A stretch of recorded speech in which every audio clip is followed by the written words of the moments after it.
The atmosphere at the Chang International Circuit shifted the moment the pit lane opened, and for the veteran reporters on the ground, the realization was immediate. Everything we thought we knew about the 2026 season was wrong. Standing trackside, the first thing that hits you isn't the heat, but the acoustic signature of the new Yamaha. It is no longer the high-frequency whine of the inline four. It is a deep, predatory thrum that signals a total departure from 2 decades of Japanese engineering philosophy. Everyone's shocked because Toprak Razgatlıoğlu didn't spend his morning session acclimatizing. Instead, he conducted a masterclass in aggressive physics.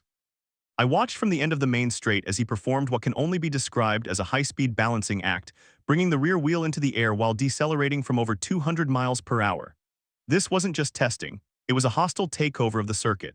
The technical crew seemed stunned as the Turkish rider bypassed the standard data-gathering phase, opting instead to dive straight into high-load race simulations. In the media center, the monitors showed something we rarely see during a preseason rollout: a rider who is already searching for the absolute mechanical limit of a prototype. The tension in the air was palpable, as if the paddock was collectively holding its breath, waiting to see if this marriage of a brutal riding style and a raw V4 engine would result in a masterpiece or a disaster. The signal was sent: Yamaha isn't here to participate. They are here to disrupt the status quo with a violence that hasn't been seen in the paddock for years.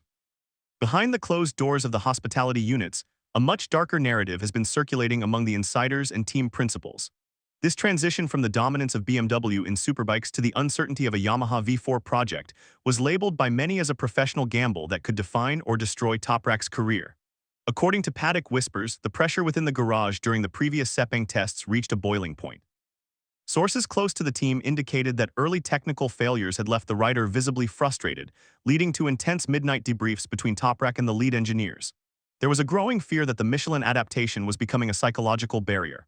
Spec Michelin rubber is notorious for its unforgiving nature. Once the limit is breached, the feedback often vanishes. Many observers believed that Toprak's signature late-braking maneuvers would be his downfall in this class, leading to frequent front-end washouts. However, what we witnessed in Buriram suggests a massive internal pivot. The team didn't just ask the rider to change, they re-engineered the bike's DNA to meet him halfway. This is the hidden story of the 2026 season, a massive financial and technical bet by the Iwata factory to secure the one rider capable of wrestling their new V4 into submission. The tension between the rider's expectations and the machine's current reality is the primary conflict driving this project, and the stakes involve millions of dollars in sponsorship and the pride of a national hero. From a technical reporting standpoint, the data coming out of the Yamaha garage in the afternoon session was nothing short of staggering. Analysis of the Sector Times reveals that the new V4 engine has solved the sloppy power delivery issue that plagued the initial prototypes. Paddock sources confirm that a revolutionary update to the electronic mapping has allowed for a much smoother throttle response, which is critical for Toprak's style of squaring off the corners. In the tight technical sections of Sectors 2 and 3, the bike appeared significantly more stable under hard deceleration than it did only weeks ago. This is largely attributed to a revised weight distribution and a highly experimental chassis geometry that allows the rider to initiate a slide earlier without losing the racing line. I spoke with several technical observers who noted that Toprak is utilizing a rear steering technique that was once the hallmark of the 500cc two-stroke era, but updated with 2026 spec aerodynamics. The bike isn't just fast, it's obedient. The way the machine tracks through the long, sweeping corners of the Buriram circuit indicates that the rear grip stability has been vastly improved. The V4 power plant provides a level of corner exit traction that the old inline engines simply couldn't match. This evolution has forced rival crews to rethink their own strategies, as they realize the Yamaha is no longer struggling for top-end speed on the straights. The technical maturity of this project has accelerated at a pace that has left the competition scrambling for answers, proving that an aggressive development cycle can overcome even the most daunting engineering hurdles. However, as any seasoned reporter knows, speed in a single lap is a far cry from winning a 25-lap Grand Prix, and the Michelin Ghost remains the primary antagonist in this documentary. During the long-run simulations, I observed a fascinating development in Toprak's ergonomic setup. Reporters noticed a set of modified handlebars that looked more like something from a road-going machine than a MotoGP prototype. This was a strategic move to provide the rider with more leverage over the front end, allowing him to feel the subtle vibrations of the Michelin tire before it reaches its breaking point. This is the hidden battle of the test, the war against tire degradation. According to insiders, the team has been testing multiple hole shot, device configurations, and launch control settings to ensure that the V4 doesn't destroy its rear tire in the first 5 laps of a race. The psychological strain of this adaptation cannot be overstated.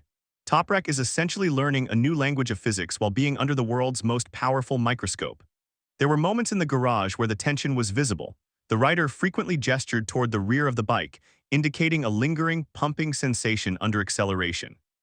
Yet the consistency he displayed, 10 laps within a tenth of a second, suggests that the team has found a sweet spot in the electronics that can manage the tire's thermal decay. This isn't just about riding fast, it's about managing a volatile chemical reaction between rubber and asphalt over a grueling 40-minute race distance. The narrative of the Buriram test took a dramatic turn when it became clear that rival teams were no longer just focused on their own programs. I witnessed several senior engineers from Ducati and KTM hovering near the Yamaha monitors, their eyes fixed on the Sector 2 and 3 splits. In the world of MotoGP, data is the only truth, and the truth revealed in Buriram was that Toprak was founding harmony with the machine in ways the competition didn't think possible for another 6 months. The rumor mill began to churn with speculation that the Yamaha V4 might actually be using a unique, counter-rotating crankshaft design that offers a disputed advantage in corner entry. While nothing has been officially confirmed, the Paddock whispers suggest that the rival crews are deeply concerned about Toprak's short acceleration bursts. He is reaching full throttle significantly earlier than his rivals, a feat that requires a level of electronic sophistication that Yamaha was previously thought to lack. This has created an atmosphere of paranoia among the top-tier teams. If a rookie to the V4 platform can achieve this level of rhythm during a preseason test, what will he be capable of once the season officially begins in Qatar? The shift in the Paddock narrative is total. The V4 project is no longer viewed as a long-term development cycle. It is now viewed as an immediate threat to the championship. The theatrical aspect of Toprak's riding, the stoppies and the slides, is no longer seen as a show for the fans. It is recognized as a highly effective tool for finding the bike's mechanical boundaries. As the sun set over the Thailand circuit, the final results of the time attack simulation sent shockwaves through the media center. Toprak didn't just set a fast lap, he redefined the performance frontier for the 2026 season. While he didn't technically top the overall leaderboards, his purple sector times in the most technical parts of the track proved that the rider-machine combination is now a cohesive unit. We are witnessing the birth of a new era in motorsports, where the raw, uncompromising aggression of a WorldSBK champion meets the precision of a top-tier MotoGP prototype. The V4 gamble appears to have paid off in ways that even the most optimistic Yamaha fans couldn't have predicted. The technical maturity of the engine, the revised chassis geometry, and Toprak's own physical adaptation have converged to create a package that is worth reckoning with. Every reporter on the ground knows that the competitive landscape has changed significantly today. The brutal style that many feared would be Toprak's undoing has instead become his greatest asset, allowing him to accelerate technical development in a way that safer riders never could. The season is long, and the challenges of a full racing calendar are immense, but the conclusion from the Buriram test is unavoidable. The 2026 season will be defined by the sound of a V4 and the sight of a Turkish flag at the front of the grid. But what the Paddock discovered next would leave even the skeptics speechless.